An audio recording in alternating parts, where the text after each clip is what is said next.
you on what's mental health and skin health, like what it generally means.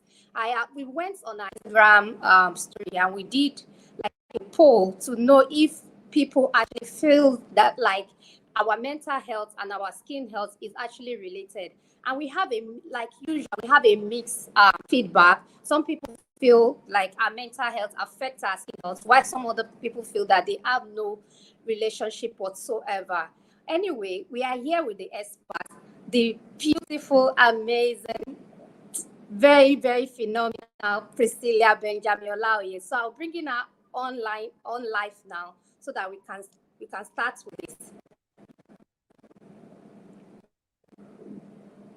Hello. Hi, Priscilla. Hi, how are you?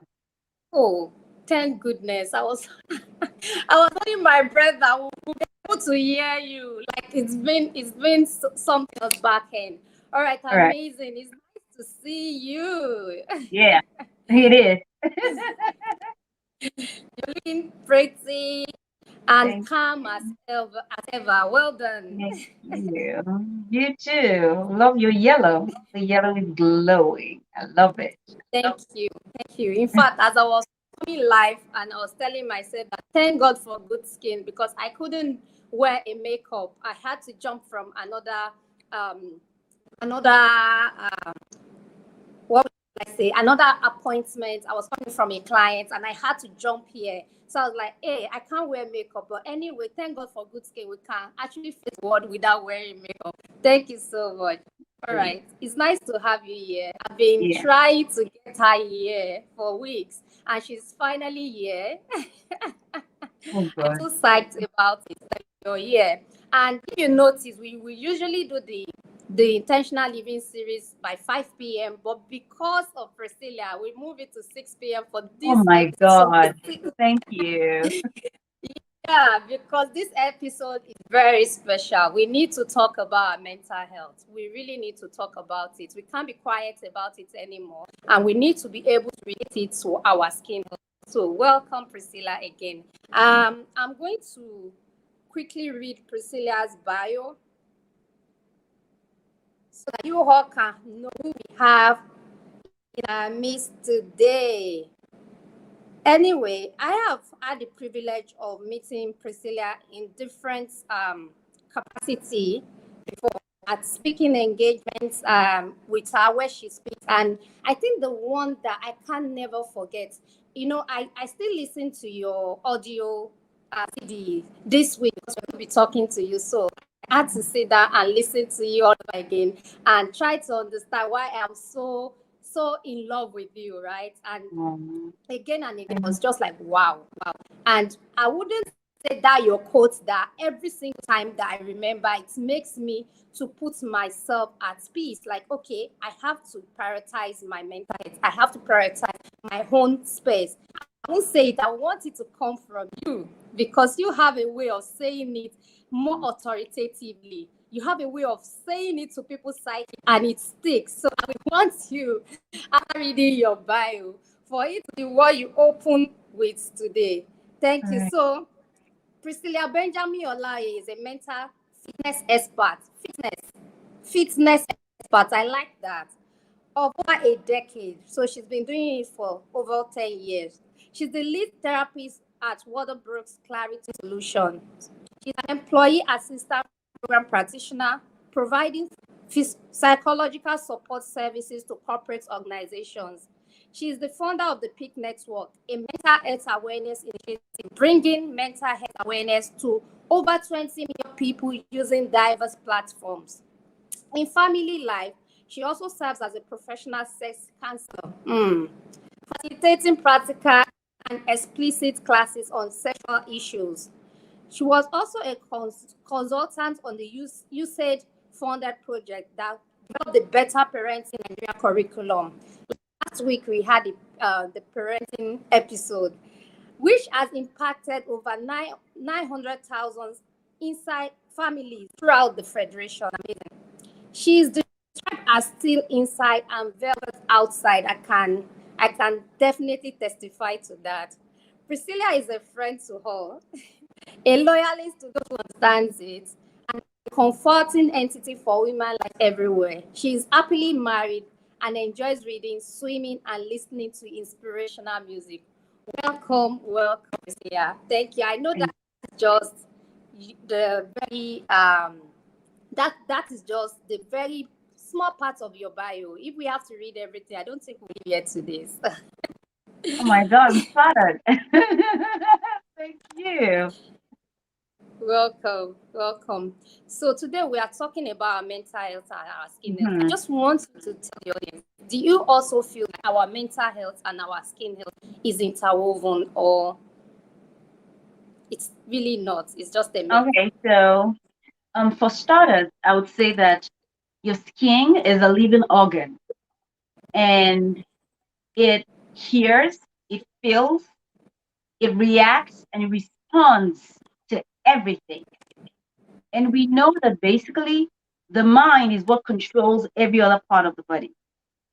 So, because your mind, your skin can hear you, your skin can hear your words, your skin can hear your feelings, your skin can hear your pressures, your skin can hear your stressors, your skin can basically hear everything. So, I would say a definitive yes to the fact that there is a huge relationship between the the skin and our mental health. And let me also go further by saying this. A lot of times we approach life with the mindset that everything is going to fix itself, and we're almost reactive to everything. So when we, for example, experience a breakout, we're saying to ourselves, "Oh, oh, I have whatever," and then let me use something to fix it. But not all of these things have what we call physiological causes. And I don't want to jump ahead of myself. I want us to pace this conversation gradually. But the truth of the matter is that it's very important that we start from the basics. And what's the basics? The basics is our biology. So we understand that the skin is the outmost layer, what everybody can see, right? So let me use the scenario of clothing. Let's say, for example, you're wearing a black dress as a lady, or maybe as a guy, you're wearing a black shirt. Now, you could be sweating inside and nobody may notice. You could probably not have had a bath, but nobody may notice because the clothing is covering, all of the dirt and all of the blemishes and all of the stresses. So I'm using the sweat as stress, right? So it's covering everything, and you're basically, nobody is seeing it. But guess who is going to feel it? Oh, sorry, guess what is going to feel it? The clothing you're putting on. The clothing you're putting on would absorb the sweat. The clothing you're putting on would rub on the dirt that is on your skin, right? So every other person looking at you may not see that. But guess what? Your skin, which is covering and receiving all of that stress and pressure and dirt and everything, your skin is reactive to it. So there are two bases. Um, when I say two bases, I'm saying two basic causes. First of all, is I said let's start from biology. First of all, is your physiology, what we call your physiology. That is the condition of your heart, the condition of your kidneys, the condition of your vital organs, basically. When you have challenges with any of these organs, yes, they could tell on your skin. Now, those are physiological factors. So say, for example, you're consistently stressed, you would naturally secrete what we call the stress hormones. And if that is consistent again and again and again, that does affect your heart, okay, which is your cardiac health. Now, when that does happen, it has multiple effects on the quality of blood that is circulated through your body. Therefore, your skin is not getting adequate oxygenation. Now, that may seem a bit complicated. The bottom line is that there are two major areas that does affect your skin health. The first is the fact that there is the basic biology or physiology, and now there is the psychology. So there is the physiology, that is the body, the vital organs, and all of the organs of the body. And then there is the psychology, that is, the fact that you're reacting emotionally to situations. Now, I will continue to say this. You are one person. You're not two people. You are the same person who is a teacher. You are the same person who is a mother. You are the same person who is a sister. You are the same person who is a wife. You are the same person who is a mentor. And, so a lot of things are just going on basically with you. But because, you're not able to separate all of these roles, you would get to a point where if you are not coordinating these things properly, you would notice that that you're beginning to break down, that, and then your skin begins to reactivate. So that is the psychology of the other part.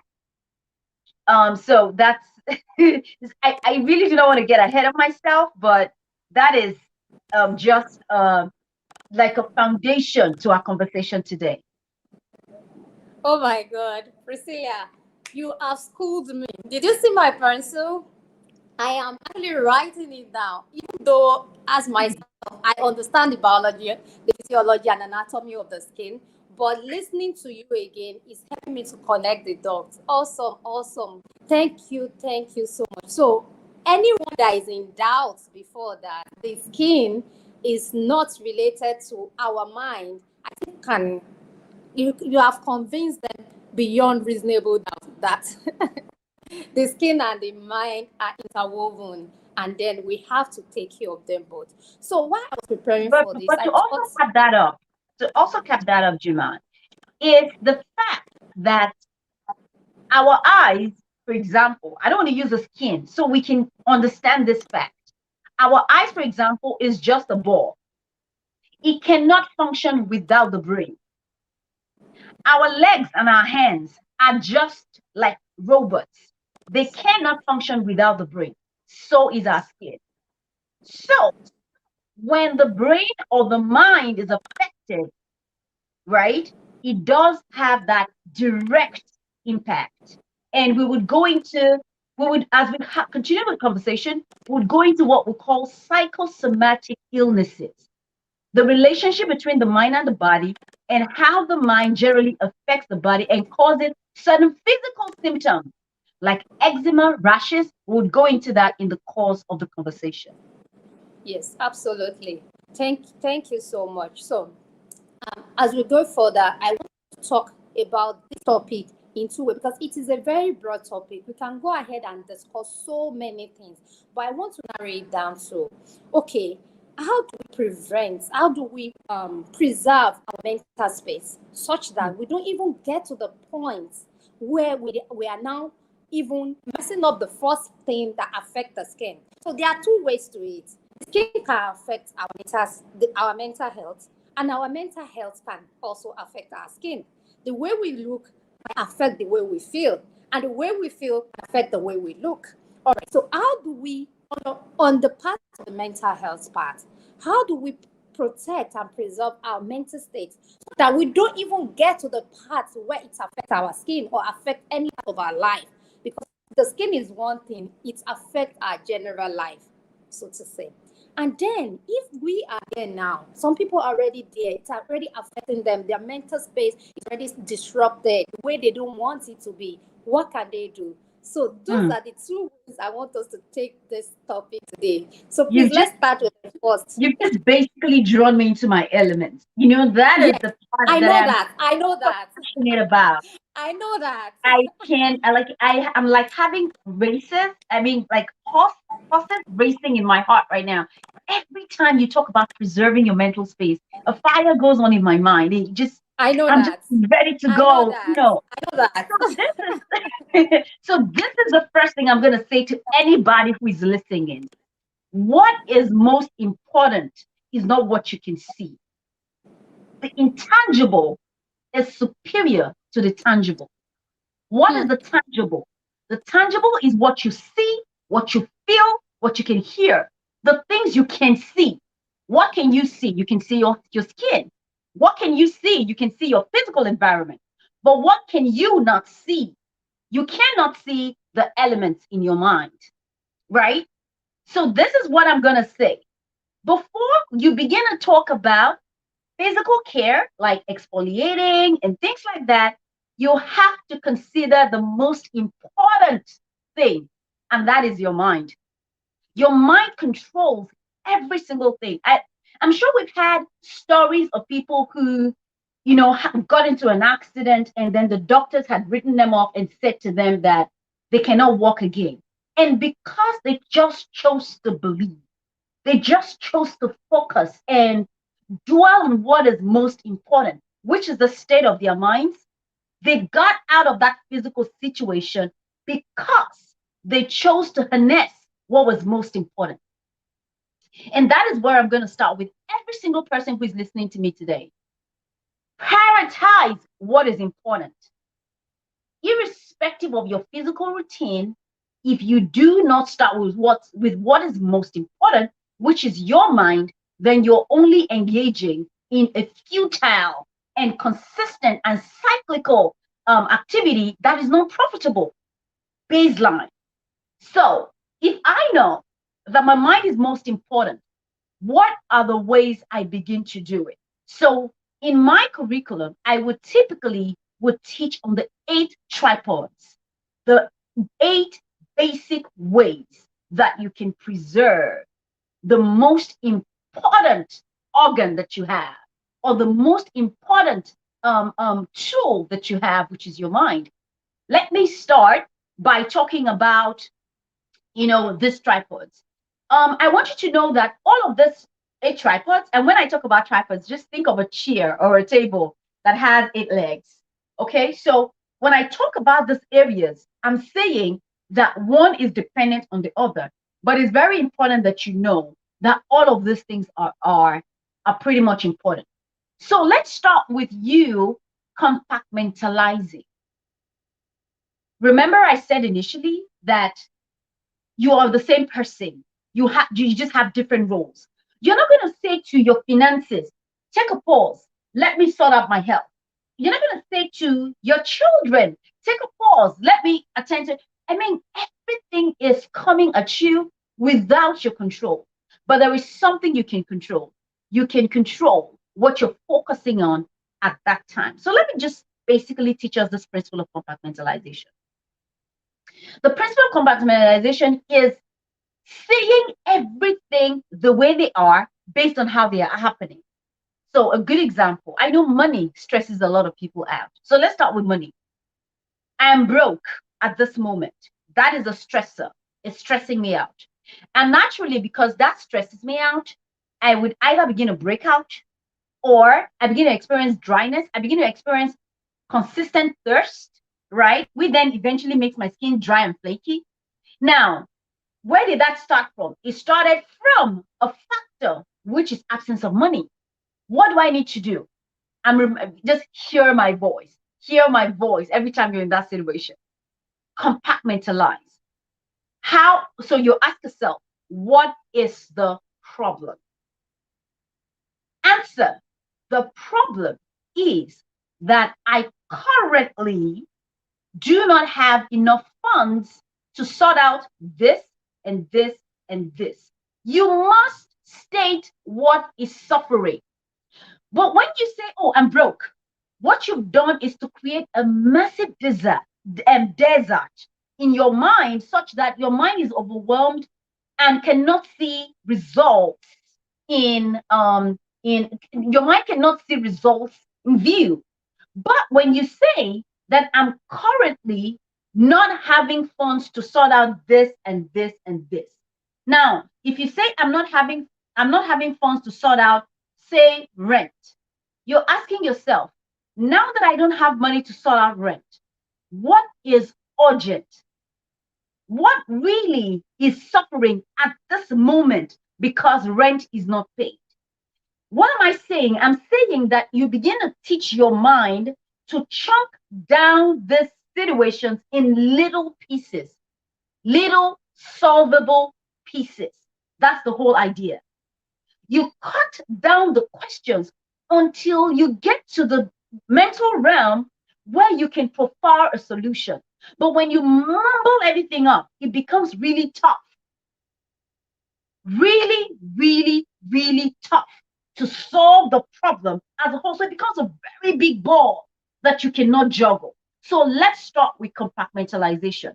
This is a lot to digest, in just a few seconds, but I would allow Jumai to, ask further questions. But this basically is the first skill that you need to learn in preserving your mental space. Because if you do not do that, right, you are consistently overwhelmed. And that leads to anxiety. The moment you get anxious, forget it. You are never going to be able to solve problems anymore because problems are existing on two planes in your mind, emotionally and logically. Emotionally and logically. So there is the way you feel about your problem, and that expands the way you see it. And there's also the way you think about your problem. So always remember that emotionally and physically, and then you chunk it down and compartmentalize on how these problems will be solved. Well, thank you, Priscilla.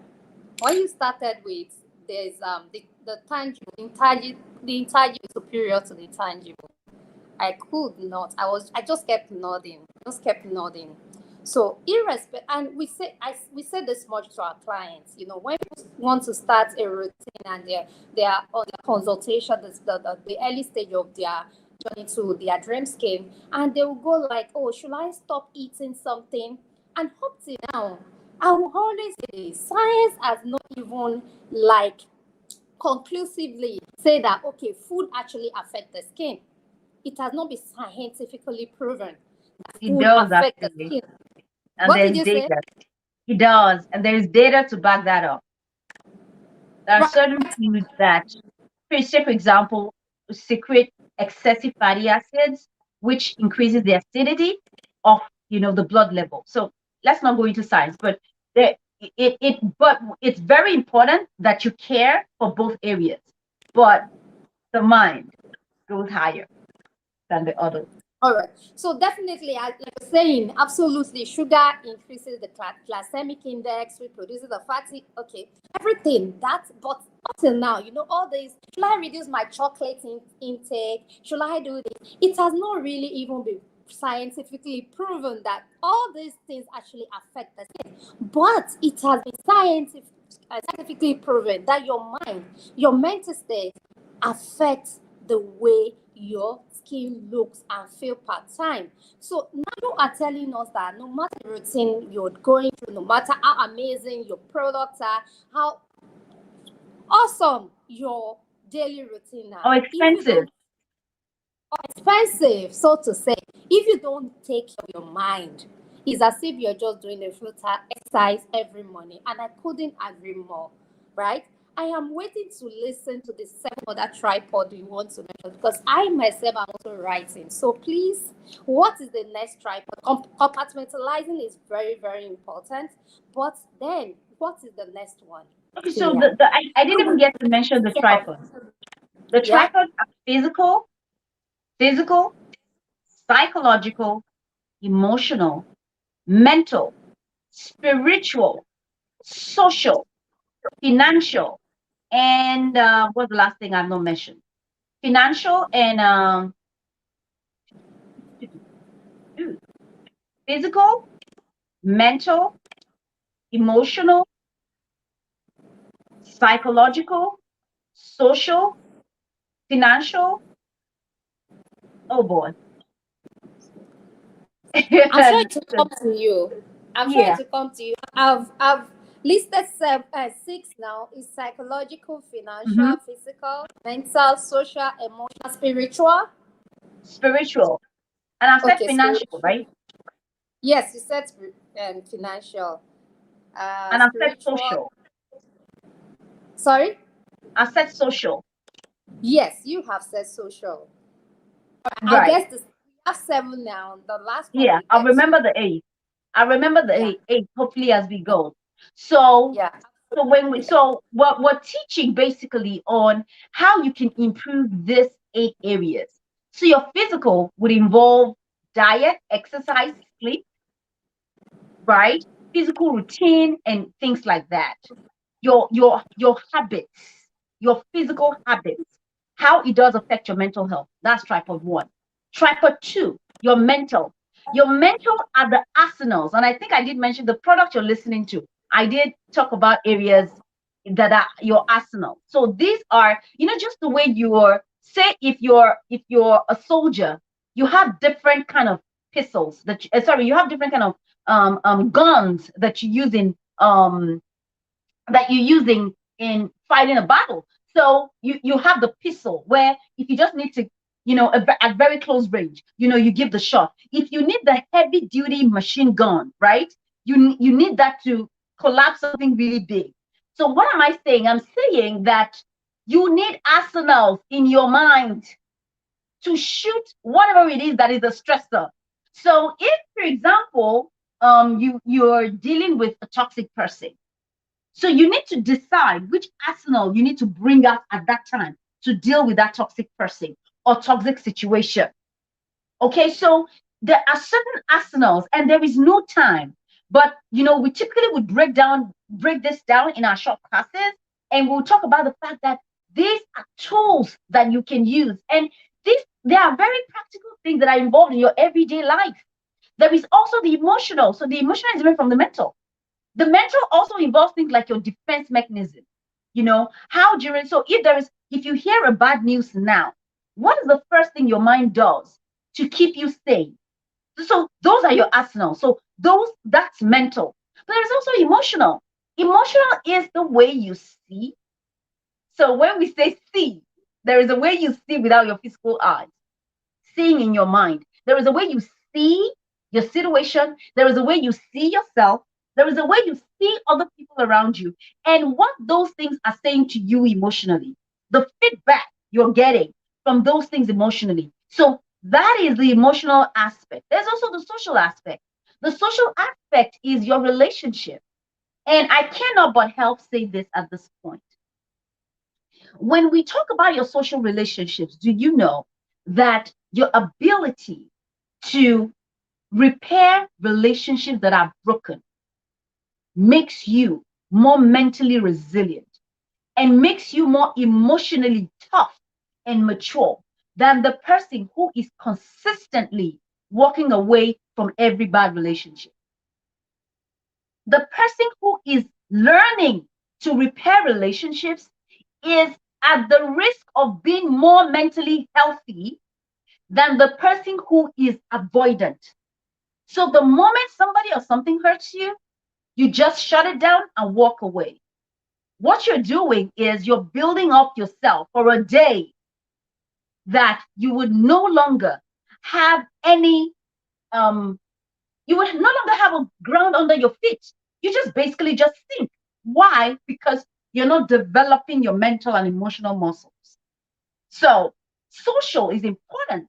Your capacity to relate with people, your capacity to understand people, your capacity to tolerate people, your capacity to love people, and understanding what really love is, your capacity to forgive people, your capacity to build relationships, your capacity to understand that every single time a relationship breaks down, you're basically not just throwing everything away. You want to build it gradually. And there is so much to say in this area because you're not built to live as an island, and you cannot live without people. Trust me. The very people you've run away from, you would meet them again in another human form. So it is better for you to learn what you need to know to become more mentally resilient. So that's social. There is the spiritual, irrespective of your faith, either you're Muslim, Christian, traditionalist, even as an atheist, there is something deep inside of you that recognizes that there is a power beyond your physical body and your mind that is able to give you strength when your physical or mental strength has failed. There is a force that is totally undeniable, irrespective of science. So this we turn to in our times of despair. This we turn to in our times of absence of hope or in our times of gloom or things like that. But now herein lies the mistake. So you're going to say, Priscilla, what are you telling me that I don't know? This is what I would always say when people ask me that question regarding feeding the spiritual aspect of you. Feeding the spiritual aspect of you will never produce for you when you only withdraw from it. You must create times, periods where you are refilling this area because you're going to need it in time of battle. You cannot be feeding this area. You cannot be wanting to just withdraw from this area every time you run into trouble. And that basically affects our mental health. So we're not used to feeding this area when everything is good. So when everything is good, you must consistently feed that spiritual aspect with joy, with love, with gratitude, with hope, with peace. You know what peace is? Peace is not the absence of trouble. Peace is experiencing serenity even in the middle of chaos. That is what it is. So if you do not feed this area, even in your times of peace, when there is war, you would have depleted everything in that tank. Now there will be nothing more to draw from. I don't know if I've covered the whole area. And then finances. We don't even know that this area basically affects our mental health. I remember that when I was going through a survey that was, so this was a scientific study of the relationship between poverty and mental health. And the data was there. People basically mentally break down when they do not have a plan for their finances.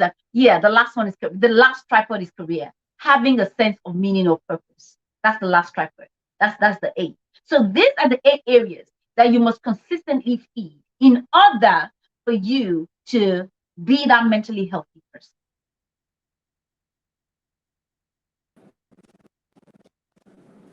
Wow. Thank you, Priscilla. Thank you so much. Our time is far going. All right. In the area of prevention, you've said a lot. You've talked about the tripod that affects our mental health, that can disrupt our mental health.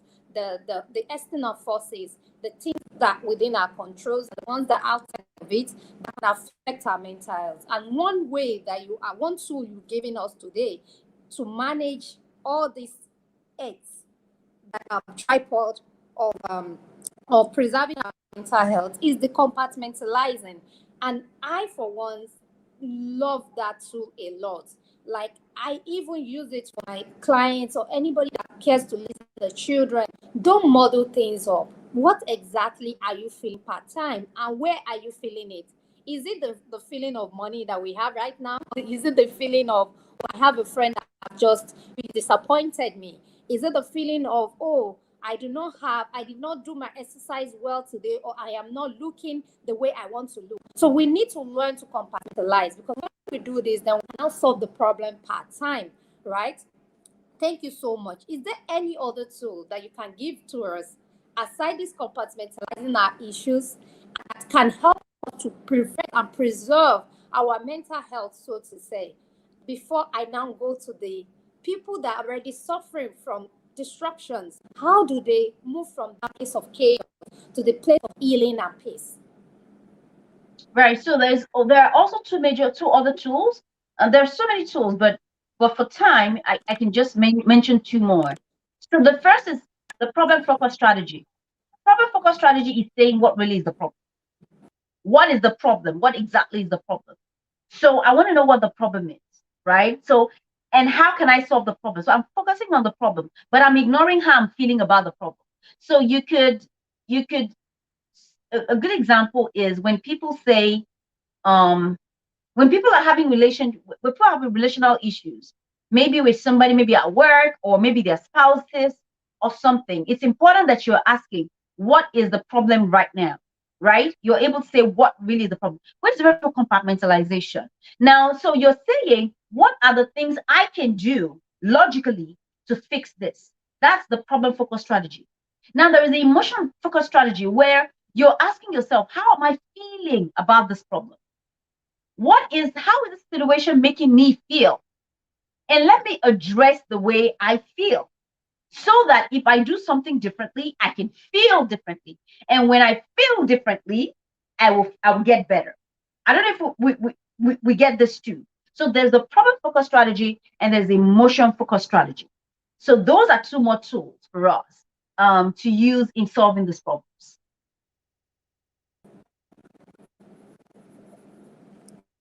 Problem proper strategy, you said. That was Mhm. really fast. I'm happy that I got it. That emotional forward strategy, right? Emotional focused, you're Focus. focusing. Emotional So focus strategy. All right. correct. So there's the Even problem though, focus strategy. You're yeah, focusing on the yeah, problem to solve the yeah. problem. So that is engaging your logical part. And then the emotion focus strategy is engaging the emotional part and explaining, and dealing with how. So an example, I need you to look at this.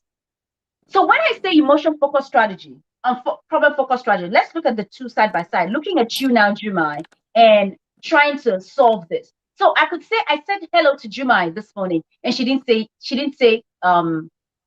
what's that typical thing we say? She didn't respond. Or maybe she just did this to me. Or she just, so those kind of things, they may be little, but it affects some people a great deal. I just want to use that as an example.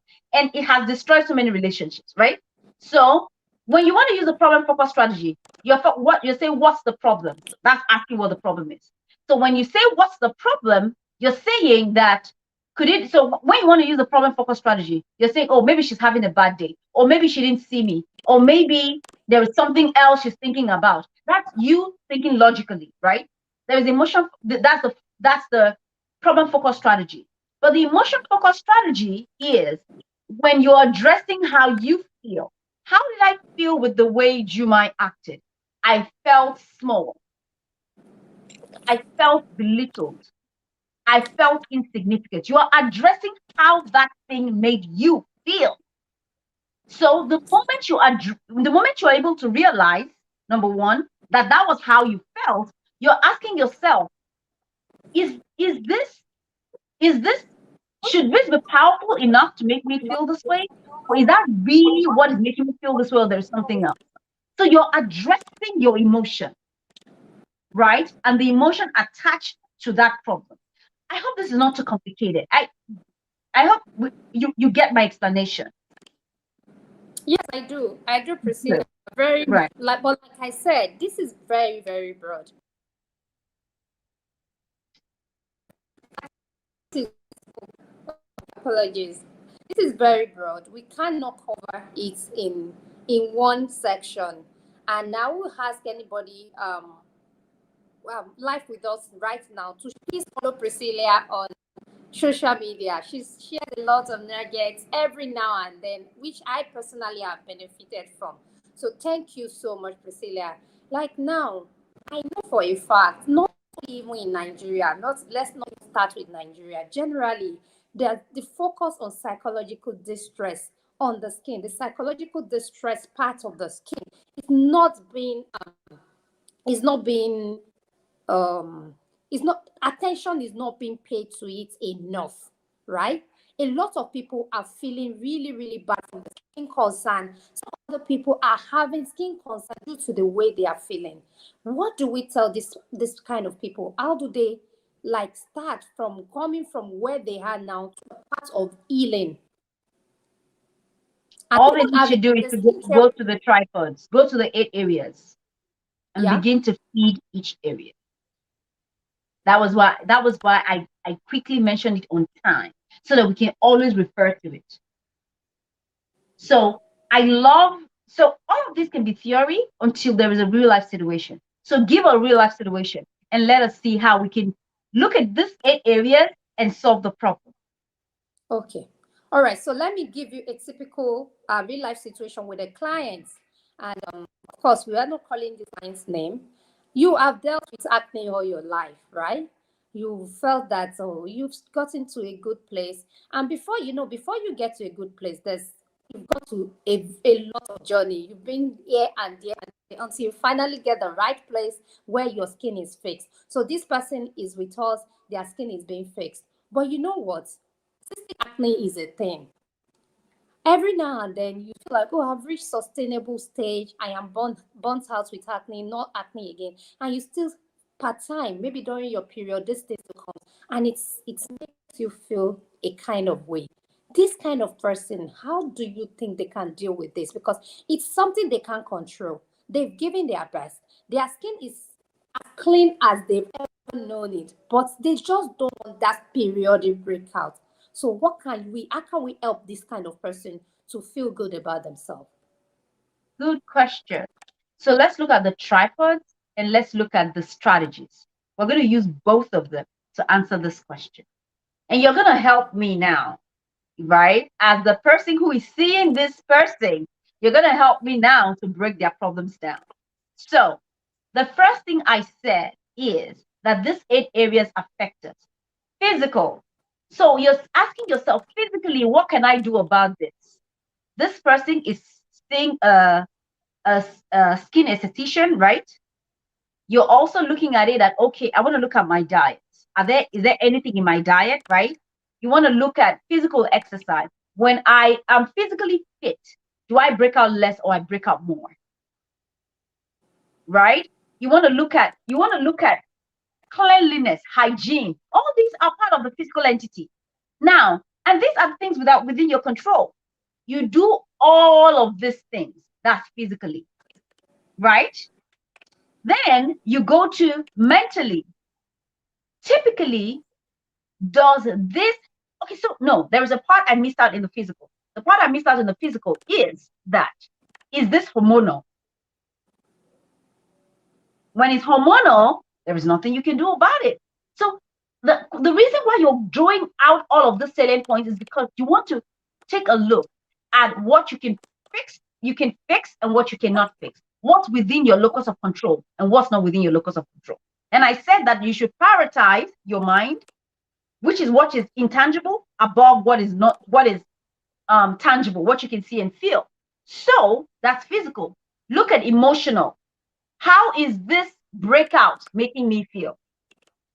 This breakout is making me feel less of myself. And then you ask the question, is this what defines the wholeness and the totality of me?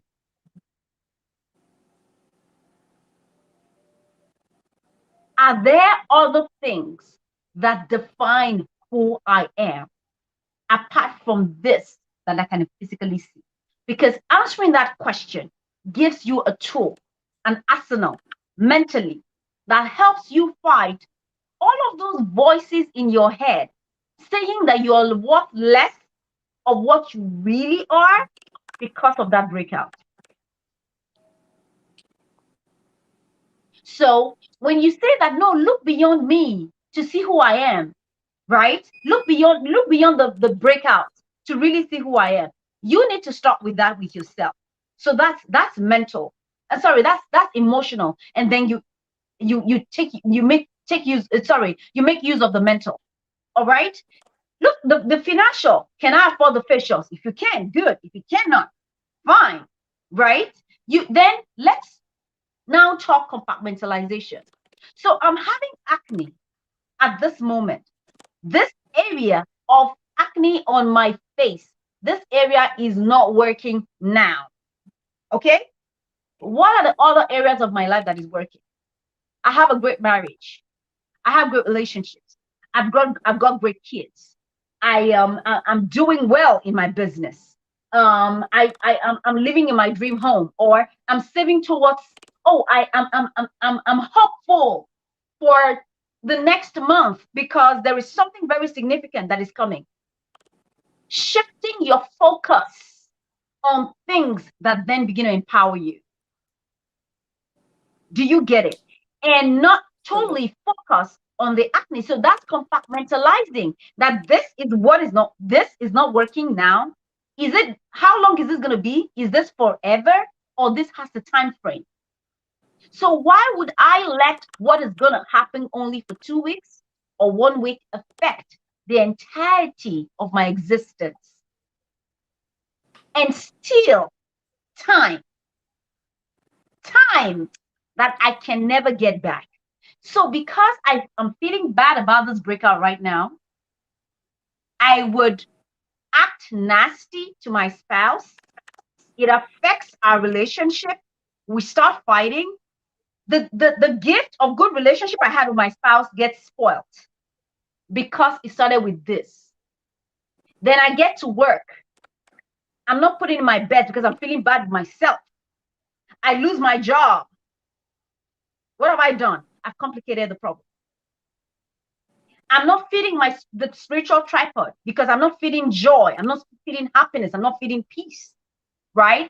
And then every other area that was working breaks down. And then the whole of that person's life is in chaos. Where did it start from? A breakout. So that's basically looking at all of this, right?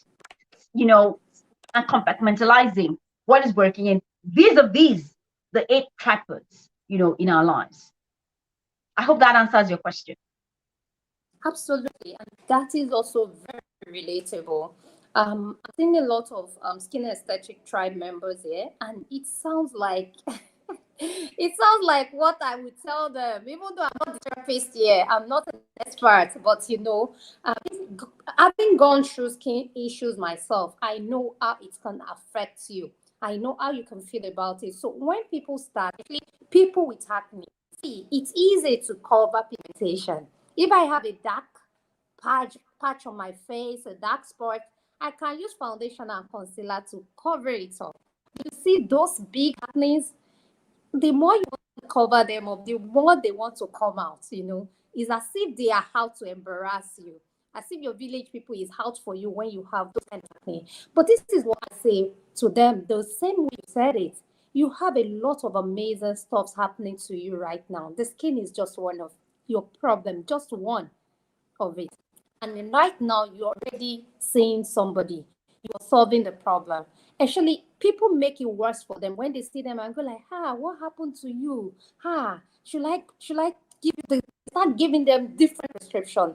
But then that's where it comes to you to say, this is who I am. The affirmation on this series, we've spoken about journaling affirmation before. This is where you talk to yourself and you tell yourself, oh, this is who I am, irrespective of what my skin feels right now. And it is right now, like you said, what is the time frame? Because you're already finding a solution to it. It's definitely going to go. It is a process, but within the process of it, you getting that result that you're looking for, you have to keep telling yourself who you are, reminding yourself, okay, it's just the skin for now. This is the way I feel about it. There are other parts of my life that are working, and that's exactly how we've been able to help clients to manage their skin journey, right? By handling them, by reminding them who they are. Like, this is who you are. The skin is just part of who you are, and it is already in process to get you to where you want it to get to. Amazing conversation. Let me add one more thing to what you just said, which is pretty Yeah. beautiful.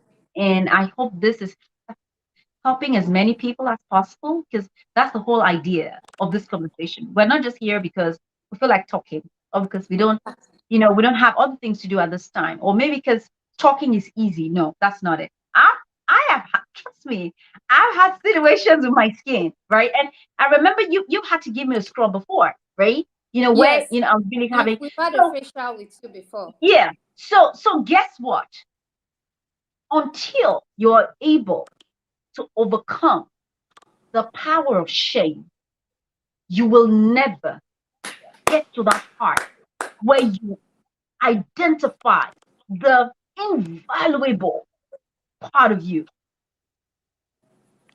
So this acne is out to embarrass me. So what? And what does embarrass me mean? What really does it mean? So it's important that you do not reduce yourself to that part, okay, of the section where what is tangible overshadows what is intangible. That is the value that you carry. The indispensable, I mean, so when we say, oh, this person is a lady of inestimable value, what are we saying? We're saying that you are beautiful, irrespective. Look at the other attributes of you. You're kind, you're a nurturer, you're compassionate, you're strong, you're brilliant. What happened to all of those other places? All those other parts? What happened to them? They become suddenly insignificant because you have a breakout or because something is trying to embarrass you. That's what we mean by focusing on the intangible, because the intangible is more powerful. So until you overcome self is focused on the fact. Trust me, people are not looking at you as much as you think they're looking at you. Have you ever told somebody, oh, my outfit is wrong, and they say, oh, no, I didn't see it, because you drew their attention to it. Then they start seeing it. So somebody says to you, oh, what's happening to your face? You just say, that's not what is important to me right now. And you must mean it. So you say, oh, yeah, I have the breakup, but guess what? I'm happy. I'm fulfilled. I'm excited. And they want to expand it for you.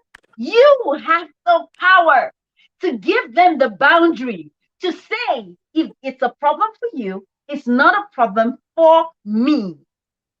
Because you should not let people project their insecurities on you. So they're drawing your attention to it. Priscilla, sorry to cut you. At this point, I want you to tell us about how people can use their dirty feet to walk in our palace. I need you to come up with that quote right now. That quote blesses me too, and so it's part of the quote is from Mahatma Gandhi, but what I try to do is just to tweak it some bit and add my own spice to it. So I would say that I may not have food to eat, I may not have clothes to wear, I may not have shoes to put on. In fact, I may not have where to lay my head. And in this situation, I may have all sorts of breakouts and discoloration on my skin. But guess what? That is not who I am. Who I am is the vision in my mind. And my mind is my palace. And I will not let anyone walk through my mind with their dirty feet. So their dirty feet is projecting their own fears, inadequacies, limitation on you. So they say, don't you see how you look? That is how they feel about themselves. Don't let them make you begin to feel a certain way about yourself because of how they feel about themselves. Some people bring you down so they can feel better with themselves, right? Because misery loves company. But you should choose to say to yourself, I'm not going to let you walk through my mind with your dirty feet, because my mind is my palace. Nobody goes to a palace looking tidy. Nobody goes to a palace looking like a slave. Nobody goes to a palace looking like if you're wearing your farm clothes, you're going to change it, right? So if your mind is truly your palace, you can see the way I'm vibrating, because that is important. It's really important. Don't let people do you dirty. Choose to stay clean mentally, and clean you will be continuously. Thank you so much, Priscilla. Don't let anyone do you dirty. Don't allow yourself to do you dirty. That's another thing. Get out of your own way. We are beautiful. We are enough, irrespective of what we're going through. Either it is a skin concern, either it is a social concern, either it is a financial concern, wherever it is part time. We are enough. And we are worthy of being loved, being cared for, being pampered. We are worthy of a renewed confidence every single time. And guess what? We are capable of doing all of this for ourselves. We are capable of loving ourselves. We're capable of caring for ourselves. We're capable of pampering ourselves. And I will say it again, It's almost the end of the year. If you've not started journaling already, if you don't journal, here is the time for you to start.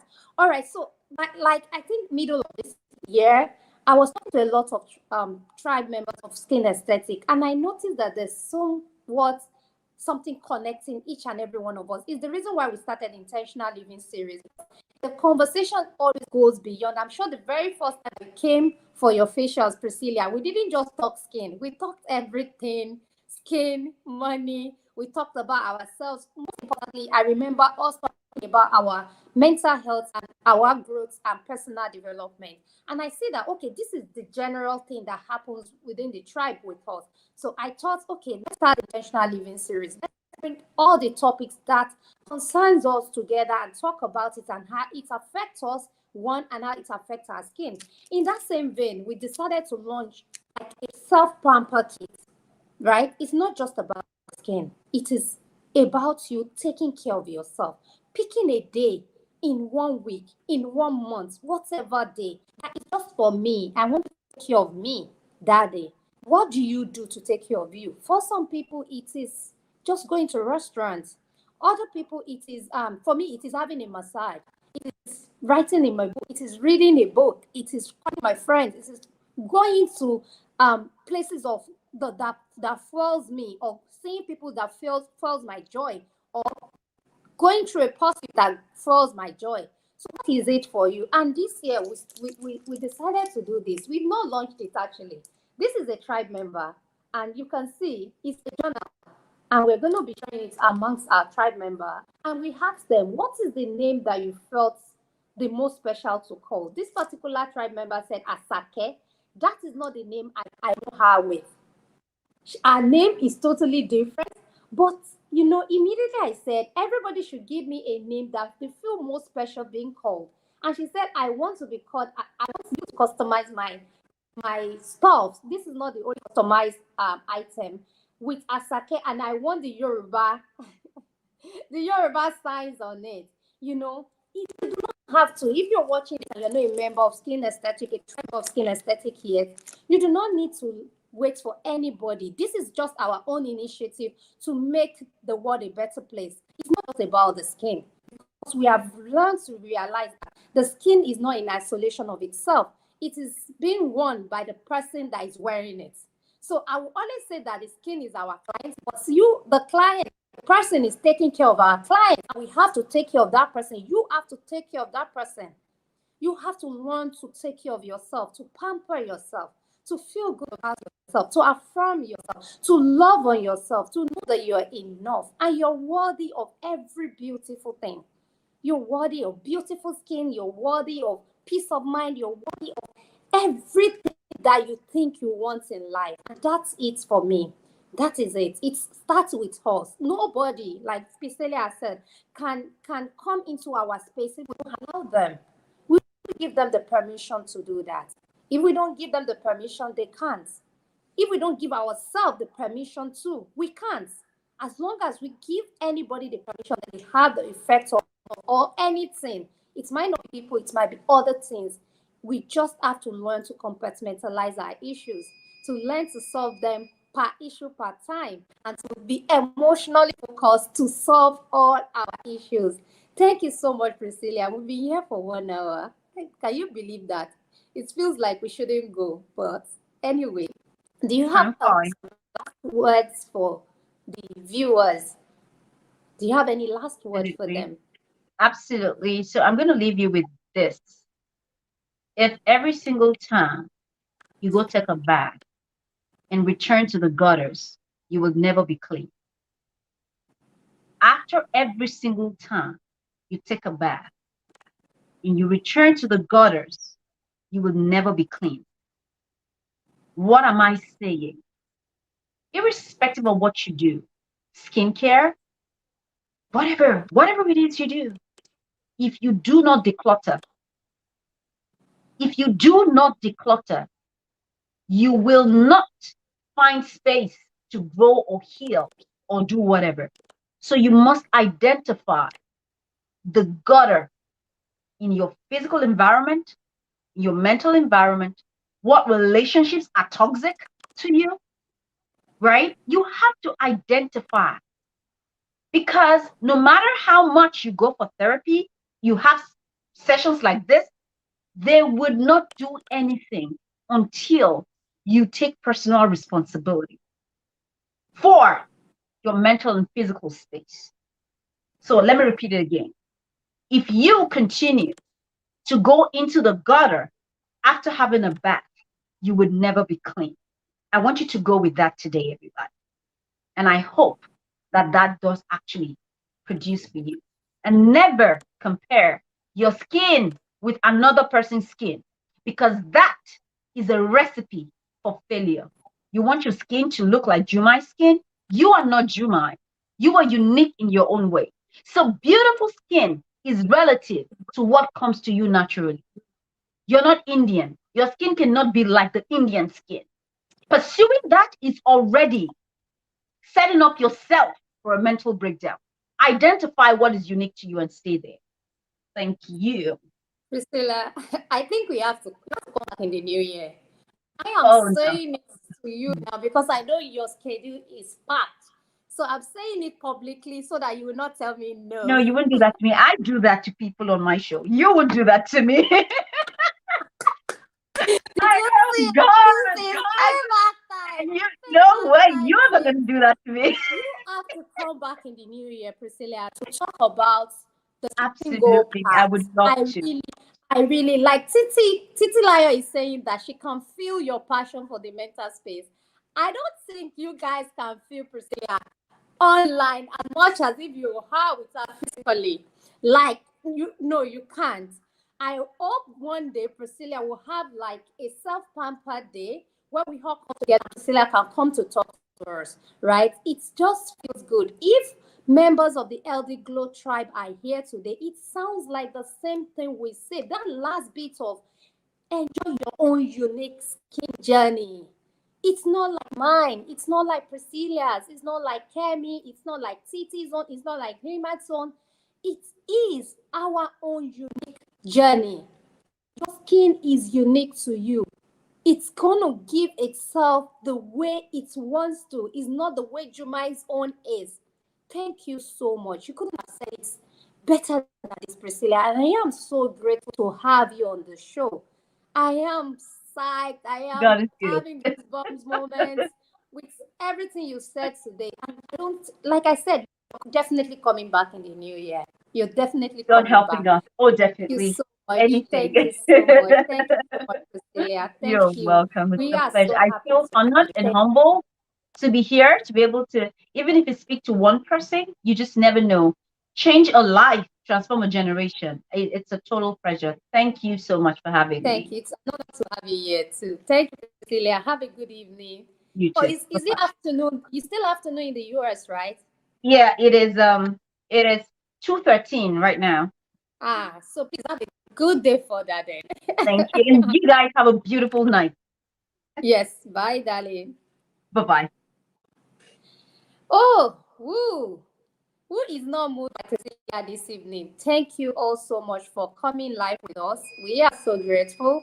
Until next 2 weeks on another intentional living series. See you then. Thank you so much and have a good week ahead. And don't forget to preserve your mental state. Take care of yourself. Whatever self-love, self-care, self-pamper means to you, please schedule it this night as you schedule every other thing, as you schedule work, as you schedule family, as you schedule spending, budgeting.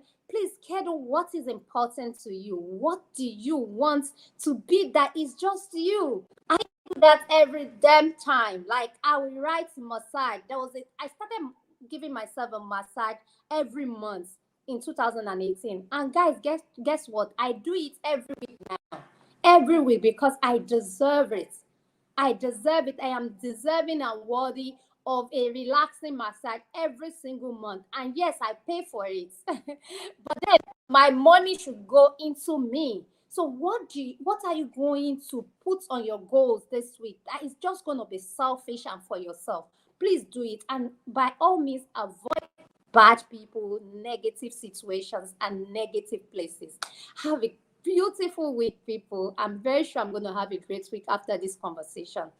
Bye. Thank you so much for being here.